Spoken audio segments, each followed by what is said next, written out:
समस्त भगवान की जय हो। श्री सुखदेव जी महाराज आज भगवान के रूप में प्रकट हो गए। तत्रावर भगवान व्यासपुत्रो यदृक्षया कामतमानपेक्षः अलक्षलिंगो निजलावतुष्टो मृतस्य बालैर्वधूतवेषः। बस कुछ ही थे, भगवान भोलेनाथ सज रहे हैं, तैयार हो रहे हैं, तब तक धैर्य बना करके रखते हैं। तो भगवान ही आज सुखदेव बन करके प्रकट हो गए। ध्यान देना, सुखदेव में यानी संत महात्मा में भगवान में तत्वतः कोई अंतर नहीं होता। ब्रह्मविद ब्रह्मई भवति, ये सूत्र है। ब्रह्म का चिंतन करते करते जीव भी ब्रह्ममय हो जाता है। जैसे दूध में पानी मिला दो तो पानी भी दूध बन जाता है। और यहाँ के लोग तो मुझे सूचना मिली है, लोग कह रहे थे कहने के लिए कथा में कि दूध में पानी ना मिला, लेकिन मैं क्या कहूँ, ये सब कथा में कहने की बातें तो है नहीं कि दूध में पानी ना मिलाओ। अगर ये सब हम कथा मन से कहने लगे तो कथा खा कहेंगे। इसे विचार करो, हम क्या बोले क्या ना बोले। हमारे पास इस प्रकार की सूचना मत दिया जाए, ये सब कथा का विषय नहीं। व्यवहारिक बात तो आप स्वयं जानते, हम कथा मन से ये सब कह करके वाणी का तो बैठने उपयोग है। तो ब्रह्मविद ब्रह्मई भवति, ब्रह्म का चिंतन करते करते जीव भी ब्रह्ममय हो जाता है। उसी प्रकार भगवान का चिंतन करते करते जीव भी भगवानमय हो जाता है। इसीलिए तत्रात् भगवान व्यासपुत्रो तेनाटवीगामटमानपेक्षः अलक्षलिंगो निजलावतुष्टो मृतस्य बालैर्वधूतवेषः। अब धूत का वेश धारण करके श्री सुखदेव जी महाराज पधारे हैं। श्री सुखदेव जी महाराज के पाद पद्मों में बंधन किया है और बंधन करने के बाद आज उनके चरण कमल में कह रहे, महाराज आपको मैं प्रणाम करता हूँ। ये शाम संस्मरणार्थं सत्य सुत्यंति वैद्यहा किं पुनर्दर्शन स्पर्श पादशोच सनादिवी। आज भगवान के प्यारे भक्त जब प्रश्न करते हैं, महाराज किनका भजन किनका चिंतन करना चाहिए, आप मुझे श्रवण कराएं। आप जैसे महापुरुषों का अगर सानिध्य भी अगर मिल जाए तो कल्याणकारी हो जाता है। अतः पृच्छामि संसिद्धिं योगी नाम परमं गुरुं तुलसी कार्यं मानस सर्वथा। जब यह बात पूछा है, श्री सुखदेव जी महाराज प्रसन्न हो गए और उन्होंने वकार शब्द से प्रारंभ किया है। आज मैं सूत्रात्मक ढंग से चर्चा करूं, इसी बात को कल दोहराऊंगा। भगवान का जन्म हम लोग पंचम दिवस में मनाएंगे, यानी कल नहीं परसों मनाएंगे। कल तक भगवान की कथा विस्तार से हम लोग श्रवण करेंगे। धर्म अर्थ काम मोक्ष जब चारों प्राप्त हो जाए तब तो प्रेम प्राप्त होगा कि नहीं। और भगवान प्रेम स्वरूप है, यानी पांच एक हाथ तो पंच पुमर्थो महान, भगवान 5वें दिवस अवतरित होंगे। तो यहाँ पूछा है, महाराज आप बतलाएं भगवान कैसे मिलेंगे। तो एकाक्षरी शब्दकोश में जो संस्कृत के जानकार हैं उन्हें पता है, एकाक्षरी शब्दकोश में वह शब्द बड़ा श्रेष्ठ होता है, वह ब्रह्मानंदम, वह ब्रह्मानंदम। इसीलिए वकार शब्द से श्री सुखदेव जी महाराज कथा प्रारंभ कर रहे हैं और कथा प्रारंभ करते हुए वह शब्द बोल रहे हैं। रामायण की भी निर्माण करने वाले श्री तुलसीदास जी महाराज भी आज गा रहे हैं। क्या कह रहे हैं?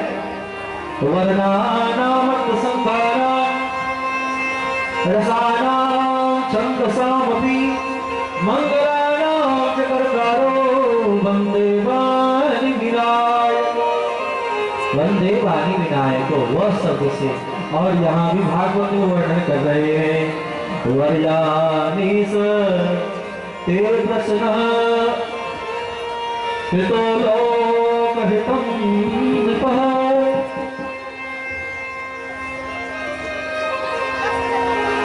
आत्मिक सम्मत पुंसा श्रोतव्यादिषु यः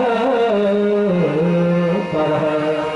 महाराज आपने जो प्रश्न किया है कि मरणासन व्यक्ति को क्या करना चाहिए, 7 दिन में मरना है उनको क्या करना चाहिए, हमारे आपके लिए भी 7 दिन ही है। हमारे आप की कथा है, हम आप ही परीक्षित हैं, हम आप ही परीक्षा करते रहते हैं। हमारे लिए 7 अंग इंद्रियां प्रबल है, 2 नाक के, 2 कान के, 2 आंख के और 1 मुख के, ये 7। इन्हीं के कारण इन्हीं को अगर संतुलित कर दे तो बेड़ा पार हो जाए। आंख से बुरा ना देखे, कान से बुरा ना सुने, नाक से बुरा सुगंध न ले और मुंह में गलत वस्तु का भक्षण न करे। ये शब्द है, ये 7 दिन है। तो आत्म कल्याण चाहने वाले जीव को सिर्फ इतना ही याद करना है कि हम मरने वाले जीव हैं। यह बात सब नहीं पूछ सकता है, और जो व्यक्ति इस बात को याद रखता है कि हम मरणासन्न जीव हैं तो पाप नहीं करता है। बड़े बड़े ज्ञानी विद्वान वैदुष्य विद्वान लोग इस बात को याद रखते हैं, इसीलिए अपने आधे समय को व्यर्थ में बर्बाद कर लेते हैं। यानी 100 वर्ष में 50 वर्ष तो सो करके ही जीवन बिता लेते हैं। 100 वर्ष में 50 वर्ष तो सो करके बिता लेते हैं। 50 वर्ष में पढ़ना लिखना खाना पीना सोना बाल बच्चे को जन्म देना और लालन पालन करते हुए मृत्यु को प्राप्त हो जाना, यही तो करते हैं। क्या करते हैं? इसीलिए समय का बचत करें, बचाएं। इस प्रकार का चर्चा यहाँ किया है। इसीलिए आत्म कल्याण चाहने वाले जीव को चाहिए तस्मात् भारत सर्वात्मा भगवान ईश्वरो हरिः श्रोतव्यः कीर्तितव्यश्च स्मर्तव्यश्च। आगे भी बिछा दिया करें साइड में, कार्यकर्ता लोग खड़े इसलिए रहते हैं।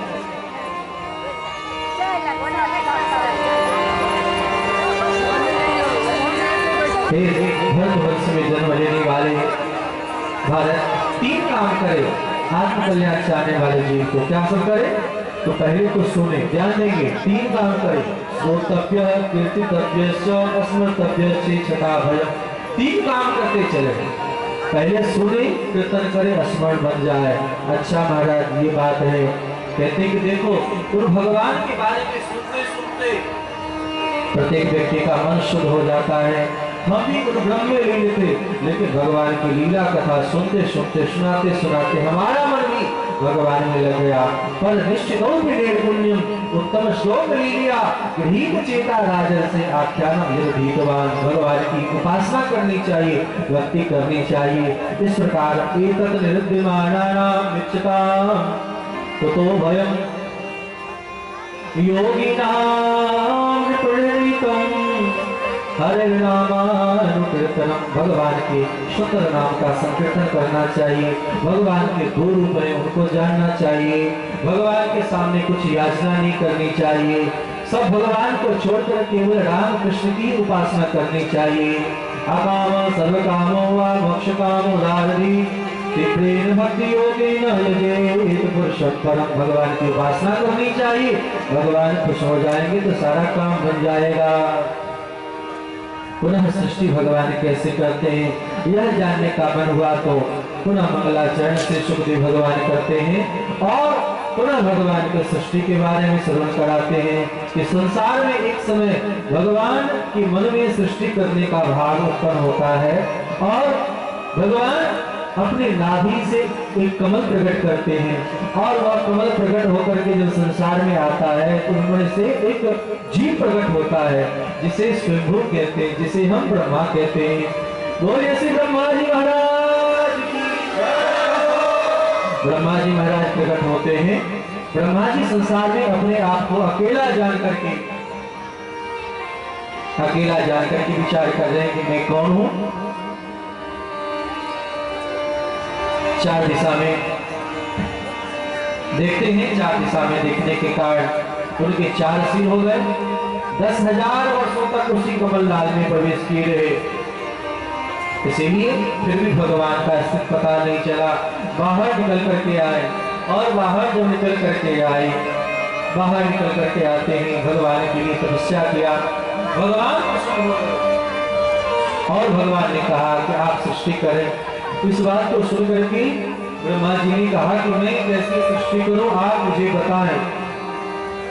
उनके इस प्रकार की बातों को सुन करके आज ब्रह्मा जी महाराज को चतुश्लोकी भागवत का ज्ञान दिया। पूर्व भागवत को सुनकर गदगद हो गए और सृष्टि का विस्तार करने लगे। सृष्टि का विस्तार करते करते सर्वप्रथम उन्होंने सनकादि भगवान को प्रकट किया। बोलिए श्री सनकादि भगवान की जय हो, श्री सनकादि भगवान की जय हो। चार पुत्र से कहा कि आप सृष्टि का विस्तार करें, लेकिन चारों पुत्रों ने मना कर दिया कि हम सृष्टि का विस्तार नहीं करेंगे। सत्य सनंदन सनातन सनत कुमार चारों बेटा जब बात नहीं माना तो क्रोधित हो गए। क्रोधित होने से इनकी वृत्ति से आज रोते हुए बालक जन्म लिया। भगवान ब्रह्मा ने कहा कि रो मत, जाओ तपस्या करो। वही बालक हिमालय में जाकर तपस्या किया और जगत के कल्याण के लिए किया। इसीलिए पहले रुद्र, रोने के कारण रुद्र, लेकिन जगत के कल्याण के लिए सृष्टि किया, इसलिए उनका नाम शंकर पड़ा। बोलिए शंकर भगवान की, श्री शंकर भगवान की जय हो। संकरोति कल्याण करोति, जगत के कल्याण के लिए जिनका संपूर्ण कार्य है, इसीलिए उनका नाम शंकर पड़ा। सृष्टि का विस्तार किए, अन्य पुत्रों को उत्पन्न किया। पुलस्त विश्रवा अत्रि भृगु इन लोगों को प्रकट करने के बाद भी जब सृष्टि का विस्तार नहीं हुआ तो अपने आधे शरीर से मनु और आधे शरीर से शत्रुपा को प्रकट किया, नारद को प्रकट किया, दक्ष प्रजापति को प्रकट किया। इस प्रकार से बड़ा आनंद आया। दोनों से मिलकर के सृष्टि करने को कहा। मनु जी महाराज और शत्रुपा महाराज ने कहा सृष्टि तो करो, लेकिन राक्षस हिरण्याक्ष हरण करके ले गया पृथ्वी को, कहां पर करूं? भगवान देखते देखते प्रकट हो रहे हैं। ब्रह्मा जी महाराज को छींक हुआ और छींक होते ही नासिका से 12 सुअर के रूप में भगवान का अवतार हुआ। इसीलिए संकल्प में बोलते हैं ये कौन सा कल्प है? तो 12 कल्पे वैवस्वत मन्वंतरे, ये 12 कल्प है। इसी कल्प में भगवान सुअर का रूप धारण करते हैं, धारण किए थे। भगवान श्याम सुंदर ने बड़ा ही आनंद पूर्वक आज बड़ा का रूप धारण किया। देखते देखते गए, हिरण्याक्ष को मारा, हिरण्याक्ष को मार करके पृथ्वी को ऊपर लाया, रोम को झाड़ा, जिससे कुछ तैयार हुआ, पुनः देवलोक में चले गए। मनु जी महाराज ने सृष्टि किया और सृष्टि करने से इनके यहाँ 3 पुत्री का जन्म हुआ, आकुति, देवहूति, प्रसूति। ध्यान देंगे, पूरी सृष्टि की बात कह रहा हूँ। 3 पुत्री का जन्म हुआ, आकुति, देवहूति, प्रसूति। आकुति महारानी का विवाह रुचि प्रजापति के साथ, प्रसूति महारानी का विवाह हुआ है कुछ प्रजापति के साथ, और देवहूति महारानी का विवाह हुआ कर्दम जी महाराज के साथ। कर्दम जी महाराज तपस्या में थे। भगवान ने कहा कि अगर आप विवाह करें तो आपके यहाँ मैं संतान रूप में जन्म लेने वाला हूँ, और ऐसा ही हुआ। कर्दम जी विवाह किए, लेकिन समाधि में चले गए। 10,000 वर्षों के बाद समाधि खुली, और समाधि खुलने पर अपने सामने स्त्री को देखकर के पूछा कौन है आप? पता चला धर्मपत्नी है। उन्हें खूब खूब आशीर्वाद दिया। आशीर्वाद दे करके दिव्य विमान प्रकट करके दिव्य देश देशांतर का भ्रमण करते हैं। 9 पुत्री का जन्म हुआ है, और अंत में एक पुत्र जन्म लिया है जिसका नाम है कपिल देव, कपिल भगवान। बोलिए श्री कपिल देव भगवान की जय हो। तो 9 पुत्री के बाद एक पुत्र का जन्म हुआ कपिल देव। 9 पुत्री का विवाह अन्य ऋषियों के साथ करा करके आज कपिल देव भगवान यहाँ से छोटे हैं और अपनी माँ को सुंदर उपदेश देते हैं। तम हम शरणम शरण्यम सौभित संसार करो कुठारम जिज्ञास्याहं प्रत्येक पुरुषस्य नमामि सद्धर्म विदां वरिष्ठम। वेदांत वरिष्ठम, हे सद्धर्मों को जानने वाले प्रभु आप मुझे ज्ञान दें। और इस प्रकार देवहूति महारानी को सुंदर उपदेश दिया। माता जी, संसार में किसी वस्तु की कामना न करना, अगर इच्छा हो ही जाए तो मोक्ष की कामना करना, किसी का संग नहीं करना। संसार में किसी का संग किया जाए तो बंधन होता है, लेकिन यही संग अगर महात्माओं का हो जाए तो बेड़ा पार हो जाता है। इस प्रकार उपदेश देकर के अपनी माँ को भी भक्ति का उपदेश देकर के कपिल देव भगवान अष्टांग योग का वर्णन करके समझाए हैं और अपनी माँ को भी मुक्त कर दिए। पुनः यहाँ से गंगा सागर जाकर के आज ही भक्त के कल्याण के लिए उपदेश किया करते हैं। बोलिए श्री कपिल देव भगवान की जय हो। आकुति महारानी का विवाह रुचि प्रजापति के साथ हुआ, जिनमें आगे चलकर के यज्ञ भगवान और दक्षिणा महारानी का जन्म हुआ है और दोनों ने एक दूसरे का वर्ण किया है। अब यहाँ पर प्रसूति जी के लिए कह रहे हैं, प्रसूति जी की अनेक संतान का जन्म हुआ, जिनमें एक पुत्री का नाम है सती। सती का विवाह भगवान भोलेनाथ के साथ संपन्न हुआ।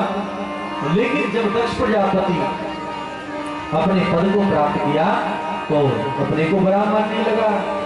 एक दिन सभा में विराजमान था, लेकिन भगवान भोलेनाथ भगवान के ध्यान में लगे हुए थे, उठ करके प्रणाम नहीं किया। इसलिए अपने दामाद का इतना शिकायत किया, इतना निंदा किया कि भगवान भोलेनाथ की सवारी नंदी से रहा नहीं गया और उन्होंने श्राप दे दिया, जा तेरा सिर कट करके भस्म हो जाए। शास्त्र कहता है कि हरि गुरु निंदा सुनहि जे काना, हो ही पाप दो घात समाना। अपने इन कानों से ध्यान देना, कभी भी किसी भी संत महात्मा के बारे में निंदा ना सुनो, कभी भी किसी भी संत महात्मा के बारे में, अरे किसी के बारे में ना सुनो, लेकिन संत महात्मा वो भी गुरु, वो भी स्वामी, वैसे भगवान के बारे में बिल्कुल ना सुनो। लेकिन दुनिया वाले धर्म तो कम करते हैं, लेकिन निंदा शिकायत में खूब अधिक रहते हैं। अरे कौन व्यक्ति कैसा है नहीं है वो व्यक्ति खुद समझता है, समझ सकता है, कौन छोटा कौन बड़ा। संसार में तो ज्ञान को लेकर के व्यक्ति बड़ा होता है। समाज में जब कभी भी आदर हुआ है तो ज्ञान का आदर हुआ है। व्यक्ति का उम्र का आदर नहीं होता है, उम्र बढ़ाने के लिए घटाने के लिए कोई मेहनत नहीं करता है, लेकिन ज्ञान बढ़ाने के लिए लोग मेहनत करता है, श्रम करता है, त्याग करता है, तपस्या करता है। इसीलिए ज्ञान सर्वश्रेष्ठ होनी चाहिए और होता है, इसीलिए उन व्यक्ति का आदर होना चाहिए। जिस समाज में ज्ञानियों का आदर नहीं होता है उन सबका पतन निश्चित हो जाता है। जहां कहीं भी संत महात्मा का निरादर होगा, विचार करना क्या हो सकता है। साधु अब क्या कर फल ऐसा, जरई नगर अनाथ कर जैसा। वह अनाथ के जैसे हठात बिना प्रयास की, अरे देवताओं का अगर गलती कर लोगे तो कुछ चीज नष्ट होगा, लेकिन भक्त जन का अगर अपमान जीवन में कर लिए, ज्ञानियों का साधुओं का अपमान आपके द्वारा हो गया तो आपके जड़ मूल समेत कुल समेत आप नष्ट हो जाओगे, कोई नहीं बचा सकता। इसलिए भगवान शंकर का अपमान किया, नंदी बर्दाश्त कर ले, सेवक उसको जो करे सेवकाई। आजकल के सेवक, आजकल के जब जैसा मौका मिले ऐसा लोग बोले, ना करो न सुनो न हुकारी भरो। शास्त्र यहाँ तक कहता है कि हो सके तो निंदा करने वाले को जीव खींच लो, गर्दन काट लो, यानी जहां तक अपमानित का सीमा है उसको भी लांग जाओ, बर्दाश्त ना हो तो। अन्यथा दोनों कान बंद कर लो, वहां से निकल जाओ। हरि गुरु निंदा सुनेंगे काना।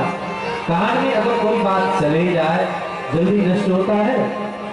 अरे जैसा भोजन करोगे डकार तो वैसे ही निकलेगी, इसीलिए अपने कान में भी गलत बात को जाने न दो। कभी न कभी वह नष्ट नहीं होता है। आप जो कुछ बोलते हैं वह कहीं नष्ट नहीं होता है, कहीं न कहीं स्पेस में स्टोर हो रहा है। ये नहीं तो हम बुरा बोले। आज समाज में जरूरत है ये नहीं कि हम बुरा ना बोले, हम अच्छा बोले, ऐसा सोचना चाहिए। हम अच्छा ही सुने, अच्छा ही देखें, ये जरूरत है। लेकिन जिसका कल्याण नहीं लिखा है, जिसकी दुर्गति नहीं लिखी है, तो लोग ऐसा ही करते हैं। बहुत सारा अपमान हुआ है। सती महारानी को पता नहीं था भगवान भोलेनाथ चले गए, सबको श्राप मिला। ब्राह्मणों ने पक्ष लिया है दक्ष प्रजापति का, तो भगवान भोलेनाथ के भक्तों ने श्राप दे दिया कि जाओ तुम लोग गरीब हो जाओ। तब से भगवान शंकर के सेवक नंदी का ही तो श्राप ब्राह्मणों को मिला है गरीब हो जाने का, तो गरीब हो गए। और इन ब्राह्मणों ने भी श्राप दे दिया भगवान भोलेनाथ के भक्तों को, जाओ तुम लोग भक्षा भक्ष भोजन करने लगोगे, तुम लोग राक्षस बन जाओगे। तब से इन दोनों के आपस में श्राप का परिणाम ही देखने को समाज में मिलता है। नहीं तो भगवान भोलेनाथ के भक्त महान वैष्णव होते हैं। भगवान भोलेनाथ के भक्त कभी भी गलत वस्तु भोजन नहीं करते हैं। विष्णुवा नाम खासम हो, महान वैष्णव भोलेनाथ है। लेकिन कौन समझाए?